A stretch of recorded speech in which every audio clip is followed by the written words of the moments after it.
Bom dia, que a graça e a paz do Senhor Jesus Cristo esteja com todos nós nesta manhã bonita que o Senhor tem preparado para cada um de nós.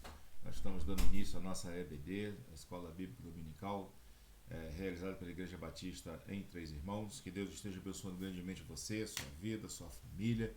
Que Deus possa estar suprindo as suas necessidades neste dia e que você se sinta feliz, seguro nas mãos do Senhor, sabendo que Deus tem cuidado de você, tem cuidado da sua família, e isso é motivo de gratidão para nós servirmos a esse Senhor com toda alegria e singeleza de coração. Por isso que é importante nós orarmos sempre uns pelos outros, como Igreja de Cristo Jesus.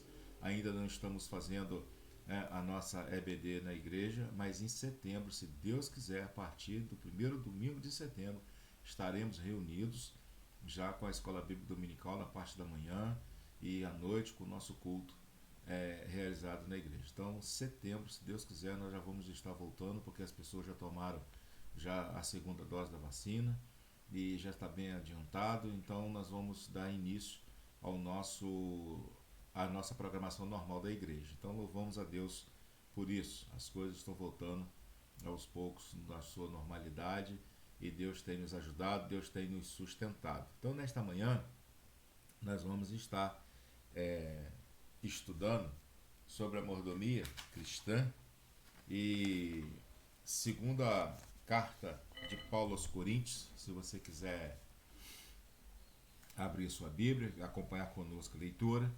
A segunda carta de Paulo aos Coríntios, capítulo de número 9, versículo de número 7, diz assim: cada um dê conforme determinou em seu coração, não com pesar ou por obrigação, pois Deus ama quem dá com alegria. Ou seja, cada um semeie conforme determinou em seu coração, não com pesar ou por obrigação, pois Deus ama quem dá com alegria. É muito comum a gente às vezes ouvir as pessoas dizerem, né? Ah, que eu estou devendo dízimo. Gente, ninguém deve dízimo. Se você não semeou, você também não vai colher, simples assim. É a lei da semeadura. E Paulo vai dizer, quem semeia muito, olha o versículo 6. Lembre-se, aquele que semeia pouco, também colherá pouco. E aquele que semeia com fartura, também colherá com fartura. Então a ideia que nós temos de dízimos é que é a respeito de 10%. Mas o dízimo, tem pessoas que dão mais de 10% do dízimo. Tem pessoas que ofertam além do dízimo, ainda dá a sua oferta de gratidão a Deus para que a obra do Senhor seja mantida, seja enobrecida. Então, o apóstolo Paulo ele vai dizer à igreja de Corinto nesse sentido, referindo-se à mordomia cristã, à mordomia da igreja, como que o cristão deve contribuir da casa do Senhor, deve ser com generosidade, aquilo que está proposto no seu coração, não é por obrigação, mas é com alegria no coração que nós participamos também deste culto ao Senhor, com os nossos bens, com as nossas propriedades que o Senhor nos dá. A mordomia cristã como generosidade. Esse é o tema que nós vamos estar estudando nessa manhã. A proposta desse trimestre é expor o tema da mordomia cristã sob a ótica da generosidade. Precisamos então mostrá-la em nossas atitudes de voluntariedade, contribuição e posses. O grande desafio à generosidade é deixar de olhar para o que é meu e passar a olhar a necessidade do outro, à luz do ensinamento de Jesus. Geralmente interpretamos generosidade pelo aspecto quantitativo. É um engano. A generosidade não se mede pelo que se tem para doar, mas pela qualidade dada em confronto com os recursos possuídos, com espírito voluntário e em prontidão para doar, como o exemplo da viúva pobre observada por Jesus Cristo. E aí Jesus vai dizer o seguinte: mas ela, da sua pobreza, deu tudo o que possuía para viver.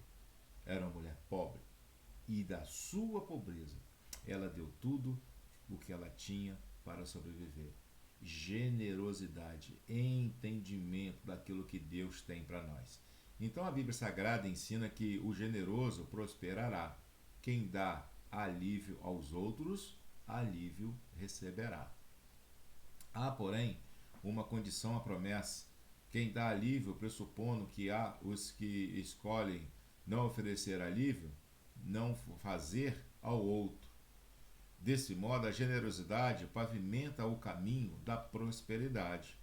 É muito comum referir a generosidade como algo meramente financeiro, mas a generosidade é muito mais ampla. Ela diz respeito à disposição de alguém em oferecer mais do que é pedido ou esperado. A generosidade vai muito além de finanças. Sendo assim, podemos exercê-la com nosso tempo e nossas habilidades. Então, o que a gente pode analisar neste estudo pelo qual nós estamos no início desde domingo passado, falando sobre a generosidade cristã, é aquilo que Deus propôs então no nosso coração, como Paulo vai dizer à igreja de Corinto, é você doar, é você ser generoso, é você contribuir, é você ajudar, e sem esperando nada em troca, com certeza você vai prosperar. Essa é a visão que Paulo passava para a igreja de Corinto no seu tempo. Então a generosidade com os mais próximos. O apóstolo Paulo adverte Timóteo: se alguém não cuida de seus parentes, e especialmente dos de sua própria família, negou a fé e é pior que um descrente. 1 Timóteo 5:8. Na igreja, embora os membros não sejam famílias de sangue, ainda assim a Bíblia destaca que em Cristo fomos feitos irmãos. Portanto, podemos nos enxergar como uma família que, por sua vez, requer de nós cuidado uns com os outros no exercício da generosidade. Porém, não devemos nos esquecer dos nossos próprios parentes, aqueles a quem Deus nos presenteou como família nesse mundo. Quantas pessoas se mostram tão generosas com os irmãos da igreja apenas para mostrar algo que não são e deixam os seus parentes passarem grandes apertos e necessidades. Paulo é enfático ao dizer que tal pessoa é pior do que o incrédulo. Como tem sido o seu cuidado para com os seus parentes nesse tempo de escassez e crise? Devemos nos perguntar frequentemente se temos expressado o amor de Deus em nossa família e igreja. Então, o que a gente pode imaginar com o que Paulo está dizendo é a seguinte coisa: não adianta sermos bonzinhos na igreja e sermos cruéis com a nossa família. Nós devemos ser bons na igreja, mas também melhores ainda com a nossa família. Porque Paulo disse que se não for assim, está negando a fé, e é pior do que o incrédulo. A segunda coisa é a generosidade, é ir além. A generosidade se caracteriza pelo ir além. Vale citar alguns exemplos. Uma pessoa decide doar roupas, mas antes tem o cuidado de lavá-las, pregar os botões, costurar os rasgados. Outra pessoa decide doar um móvel, contudo, ela tem a gentileza de levá-lo à casa de quem irá receber, ver os puxadores, ver as molas, ver como é que está o estado, para que as pessoas que receber poderá já de imediato começar a usar aquele móvel que recebeu. Ainda há outras pessoas que decidem doar livros, porém antes encapa, vê o que está faltando, conserta e doa em ótimas condições. Por último, alguém decide então doar os brinquedos do filho, da filha, porque já o filho já não brinca mais, às vezes cresceu ou ganhou outros brinquedos. Então certifique-se de que se esses brinquedos estão corretamente, se as rodas estão no lugar, se as perninhas da boneca, se as mãozinhas da boneca, se a cabecinha, está tudo no lugar para que ao receber o brinquedo, a criança que recebeu já pode começar a brincar sem problema com esses novos brinquedos. Porque para a criança tudo aquilo ali é novidade. Então, esses exemplos servem para refletir que se desejarmos doar algo, podemos ir além de simplesmente dar. Esses exemplos também nos estimulam a ensinar os filhos a ser doadores daquilo que não mais precisam e tenham o cuidado de fazer bem. A generosidade pode e deve ser aprendida dentro de casa. Quando a generosidade se torna uma disposição espiritual, torna-se natural. Assim, sendo nossos filhos, aprenderão com os pais a ser generosos e será um ensinamento para todos e para toda a vida. Então esse é o que nós temos que passar. Se você doar alguma coisa, doe sim, mas doe em condições da pessoa usar, para que seja tudo direitinho na vida da pessoa que receber aquilo para utilizá-lo. E o terceiro, a generosidade é para todos. Você pode se perguntar: a generosidade é um dom de Deus para nós ou é uma disposição a ser buscada por todos? A resposta: as duas coisas. A Bíblia Sagrada ensina que a generosidade é uma disposição recomendada a todos os cristãos, a exemplo do grande gesto de Deus Pai ao entregar seu Filho e do Senhor Jesus Cristo ao se esvaziar de sua divindade para ser humano completo. Conforme nós vamos ler em Filipenses, no segundo capítulo, né? No capítulo 2 da carta de Paulo a Filipe,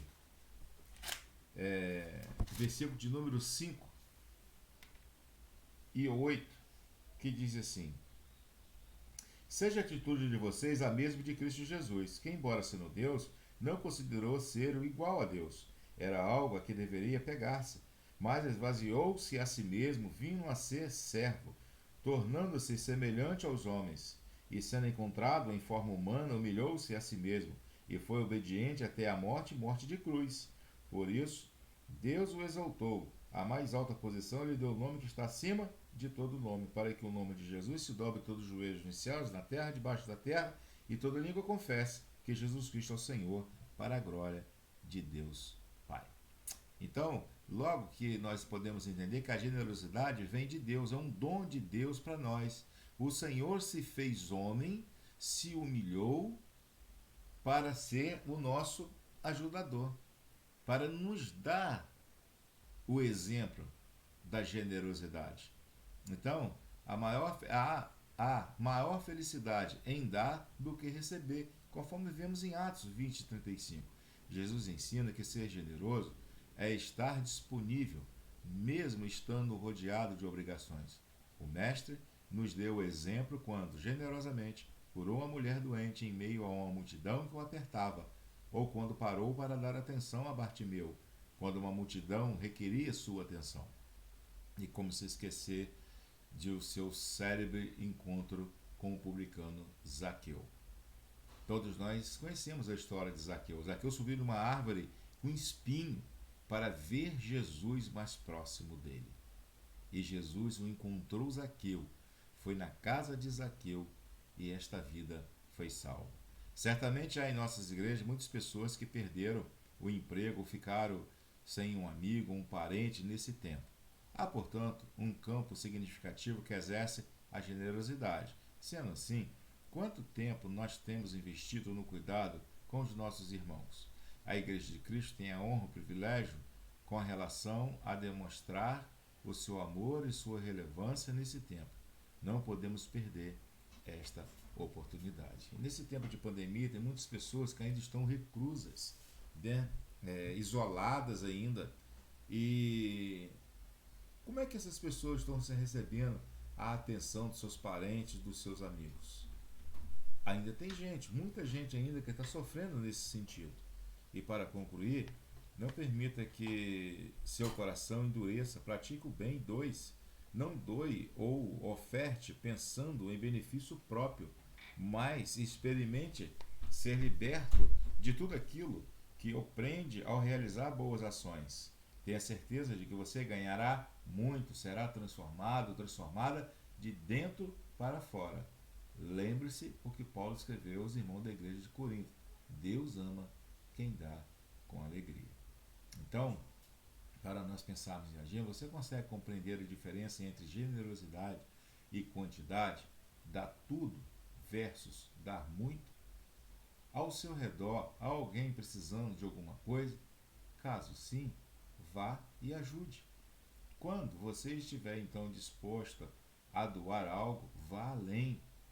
A generosidade pode ser aprendida caso você não se veja como uma pessoa generosa. Que tal começar então a desenvolver essa virtude em sua vida? Valorize a generosidade, primeiramente, dentro de casa, junto com seus cônjuges e com os seus filhos. É o primeiro lugar que nós temos que estar bem. É uns com os outros.